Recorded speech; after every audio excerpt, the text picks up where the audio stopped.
Hello, beautiful people. Welcome back, or welcome to another Bangs audio review. Today, I have the lovely look deep into my eyes.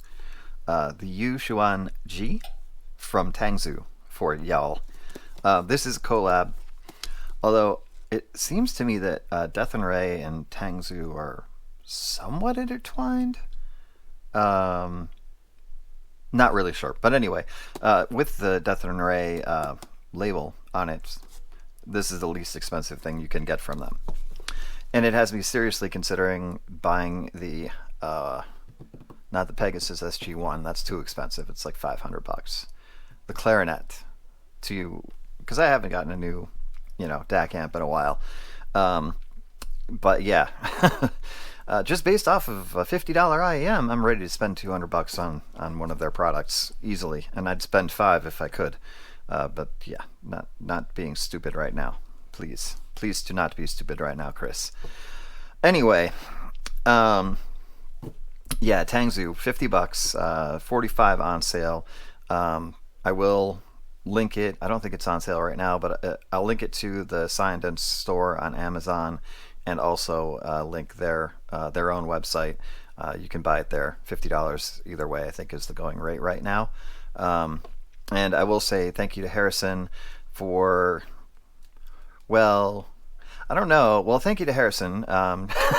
Anyway, I don't know. I've paid for them. Apparently, I might get reimbursed at some point. But as for right now, they were paid for with my own $50. And if it doesn't get reimbursed, I don't give a shit. Whatever.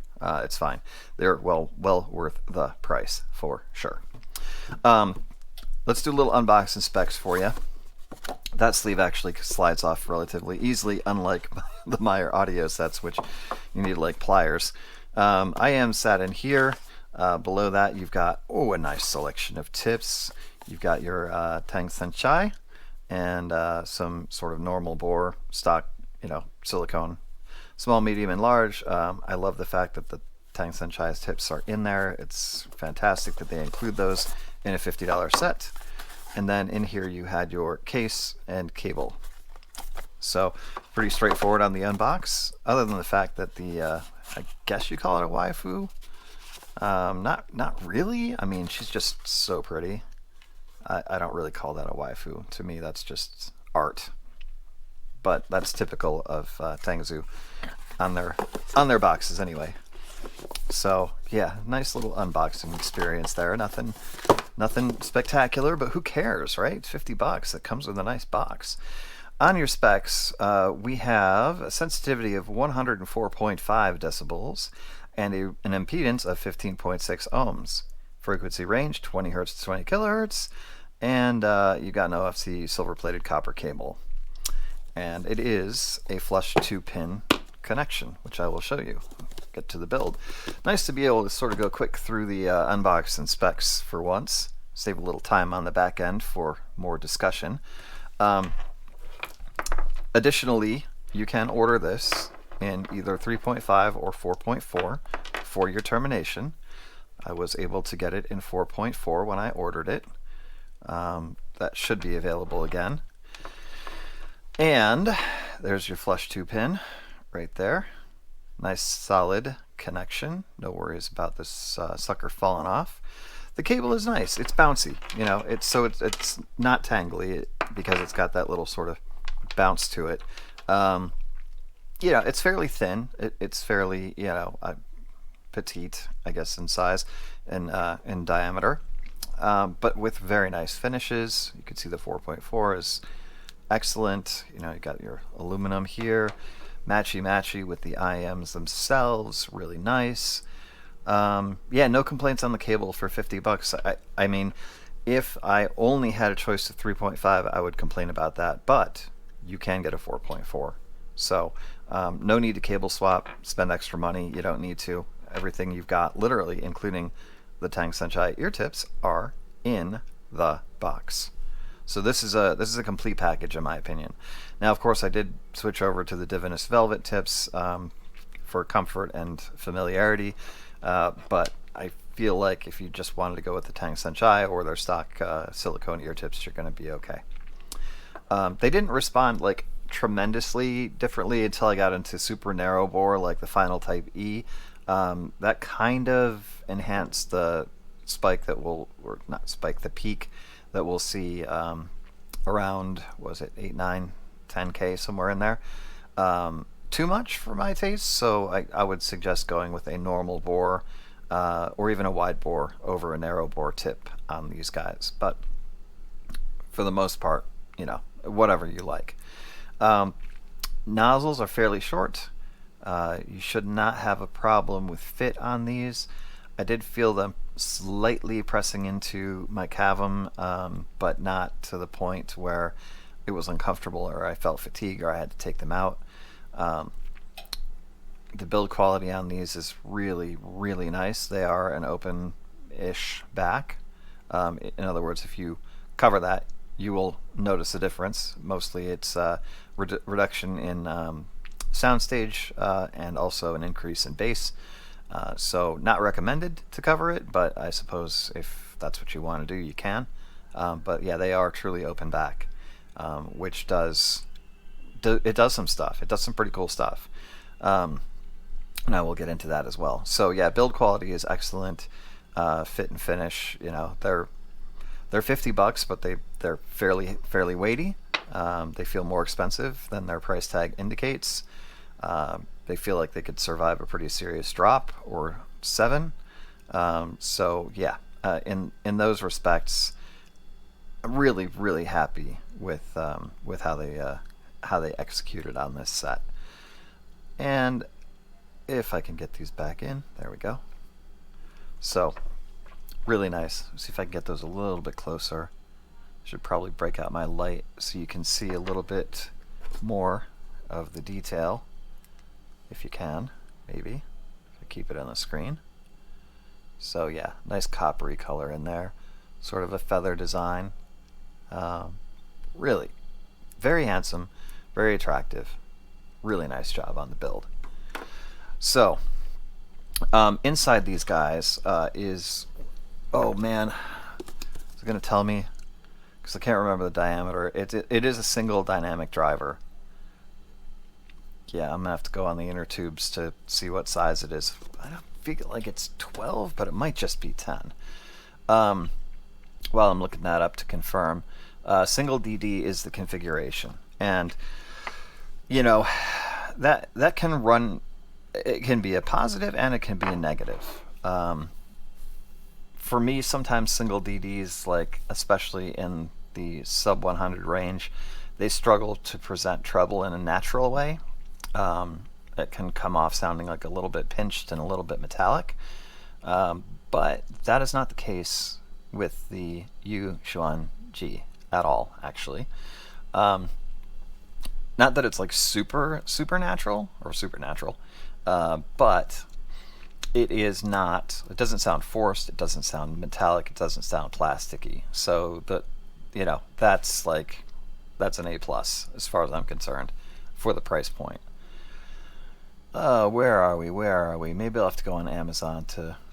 Yeah, I'll probably have to go on Amazon because that's where I got it. Or I can go on Syeindunce.net to find it as well. Let's check our orders here. There's the Titanic. Don't look at that. There we go. No, don't look at that. Those are upcoming. Some inexpensive sets coming up, guys. Here we go.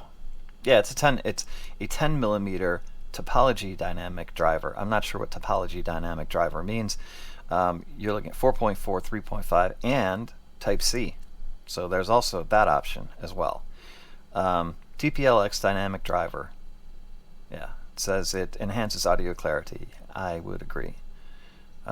Zinc alloy construction, open back design. There we go. All right, so I just wanted to confirm that size for you. It is a 10. Whatever topology means, I guess that means there's it's not just like a like a bowl. There's something else going on there. Maybe it's like a W or something like do with speakers sometimes. Could be that. Whatever it is, it sounds good. I guess that's what I'm trying to get to. Let's bring up the graph and we'll take a look here. Let's see here. Tangzu Yu Xuan Ji. Bring that puppy up. get over to the overlays, set this up to look right, total harmonic distortion to fundamental, and here is the graph.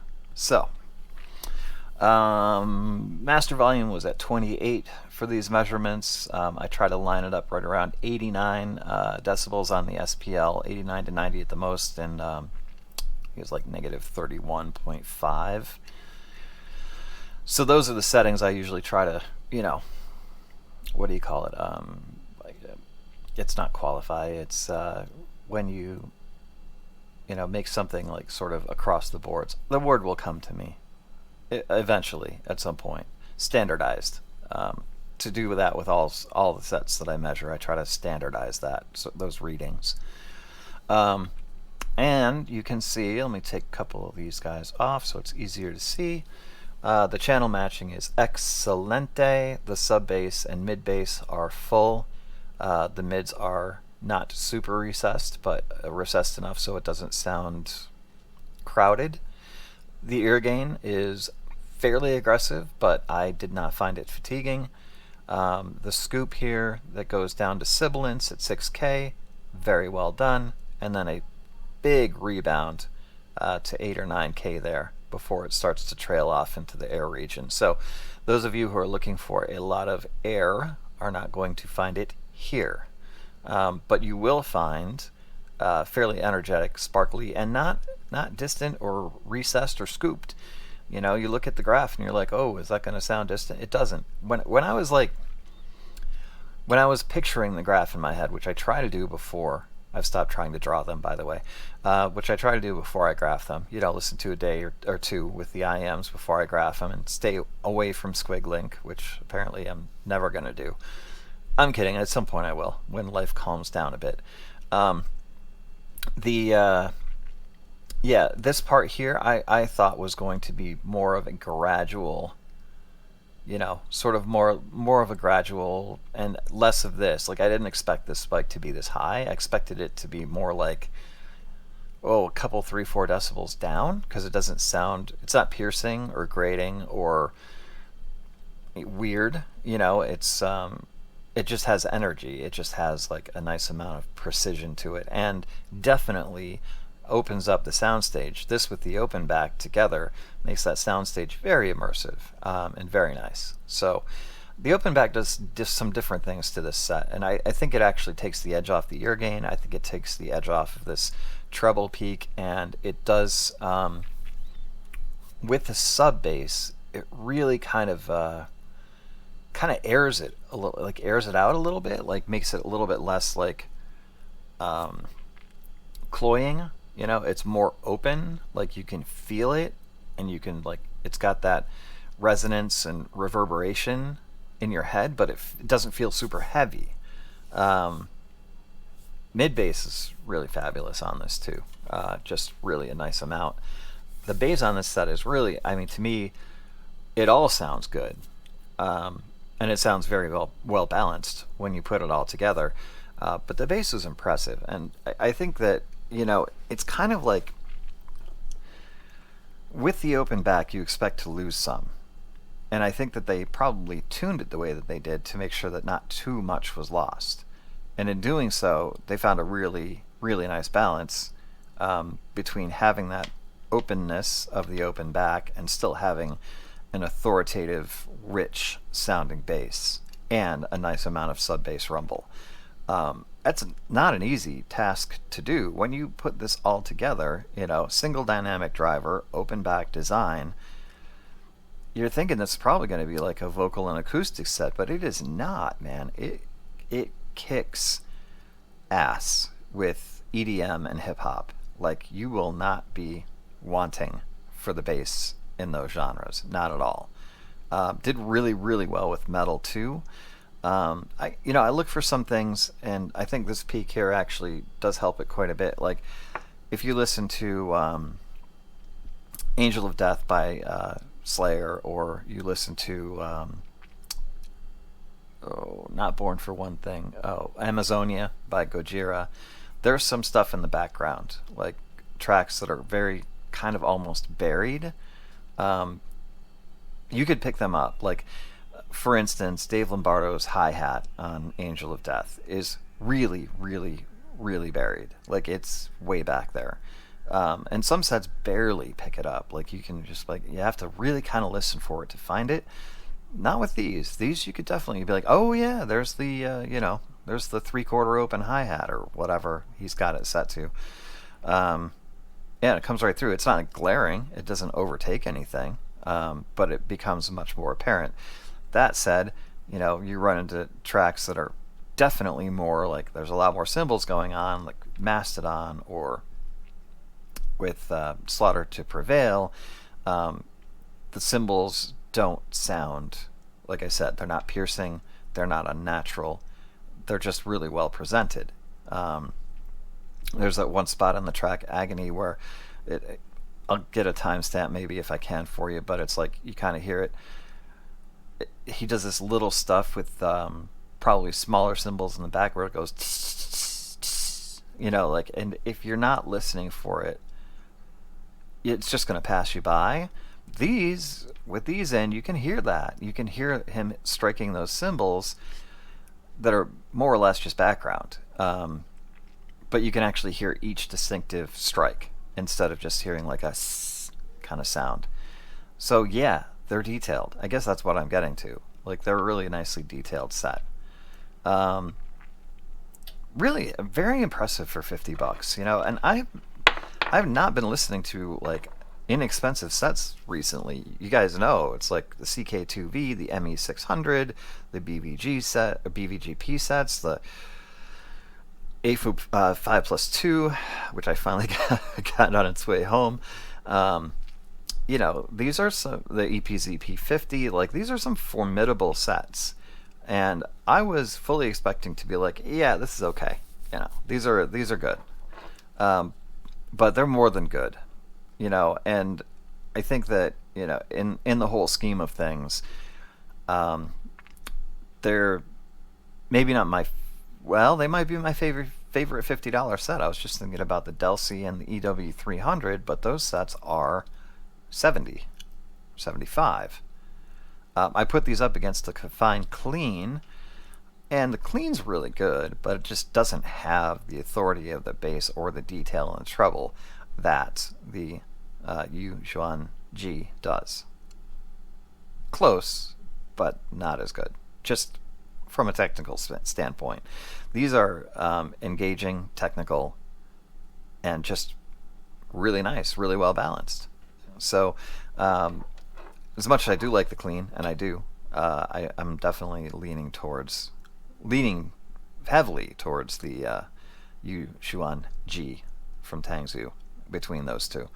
And they held up really, really well against the Anunnaki. They actually outdo the Anunnaki as far as bass goes, but not quite in the soundstage treble smoothness and clarity that the Anunnaki possesses.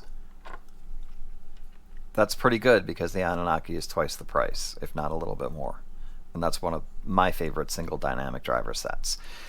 Don't have the Origin yet, because I'm still like debating whether I'm going to get the Origin or the Oxygen. I'm undecided at this point, but one of those two at some point. I might opt for the Oxygen. I'm getting off track just because I haven't reviewed it, but we'll see. And based on a couple of y'all's recommendations, that I might like the Oxygen more, interestingly enough. But again, like, I digress bigly. No, I'm not getting into politics this time. I'm not. It's a fucking shit show. Pardon me. So that's all I'm going to say. Anyway, yeah, this is what is the tagline on the box is think less, listen more. That's Tangzu, and I agree right now. Listen more, think less. It's, yeah, good advice at the moment. Insofar as recommendations go, I'm going to give them, for their price, a highly recommended. For their overall performance, I'll recommend them. I think that they're a really, really nice set. But God, for $50, there just isn't a lot. I've tried the Shimin Lee Encounter. That's also Tangzu, but collab with C Audio. That's much thinner and less satisfying in its sound signature. Um, what was the other one? Oh yeah, Project Zero Red doesn't keep up with these from a technical standpoint, or a bass standpoint, or a soundstage standpoint. They're really, really good.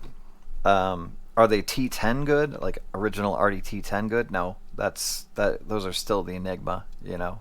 And I know you can get those for less than $50 now. So if you haven't gotten the Artie T10 yet, what are you waiting for? Um, and if you have the T10 and you haven't gotten the Pro yet, you should probably do that too. Little plug for Artie. Um, but yeah, I'm giving them a full recommend because they're a heck of a value. Because you can choose your termination of choice on a nice cable, nice bouncy cable. Because they are super comfortable, because they are, again, like I said, engaging, balanced, and pretty technically sound for the price point. And the build is excellent. A few years ago, these would be $100 easy. They could have, but the landscape has changed. The race towards less expensive, overperforming IMs is doing nothing but benefiting us as consumers, and I love that. I love it. So yeah, really nice surprise here, actually. Very, very nice surprise. Um, Up next, I know that you guys are going to be surprised by this, but I did grab the In Awakened Dawn. So this will be the next review. If it doesn't happen by the end of this week, it'll be beginning of next. Like I said, I've slowed things down a little bit, going more along the one a week for the full, long format reviews. But I'm sure I'll post a short or two between now and then. And of course, once I've got to know these, they will be directly compared to the similarly priced and similar single dynamic driver. They'll get a direct comparison to the Tangzu. For now, that's going to do it.